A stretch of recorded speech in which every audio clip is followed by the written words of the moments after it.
درود ابراہیمی کی فضیلت و برکت۔ حضرت ابراہیم علیہ السلام کے خاندان کا یہ بیش بہا تحفہ جو امت محمدیہ کے حق میں پیش کیا گیا، اس کے بدلے میں امت محمدی کو یہ حکم دیا گیا کہ خاندان ابراہیمی کے حق میں 5 نمازوں میں دعا کیا کرو، اور اس دعا کو حضور صلی اللہ علیہ وآلہ وسلم نے درود ابراہیمی کی صورت میں بوضاحت بیان فرمایا۔ اس درود پاک سے حضور صلی اللہ علیہ وآلہ وسلم کے خاندان ابراہیم علیہ السلام سے محبت کا اظہار ہوتا ہے، اور اسی محبت کی بنا پر حضور صلی اللہ علیہ وآلہ وسلم نے اپنے ایک بیٹے کا نام ابراہیم رکھا۔ اس کے علاوہ شب معراج میں حضرت ابراہیم علیہ السلام نے حضور اکرم صلی اللہ علیہ وآلہ وسلم سے کہا تھا کہ اپنی امت کو میرا سلام کہہ دیجیے گا۔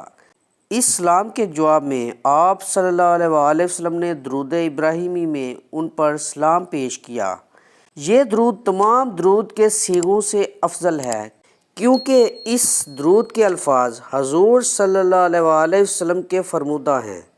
اس لیے اس درود پاک کو نماز کے علاوہ کثرت سے پڑھنا دینی و دنیاوی فیوز و برکات حاصل کرنے کا بہترین ذریعہ ہے۔ ویڈیو پسند آئی ہے تو لائک اور شیئر کیجیے گا۔ جزاک اللہ۔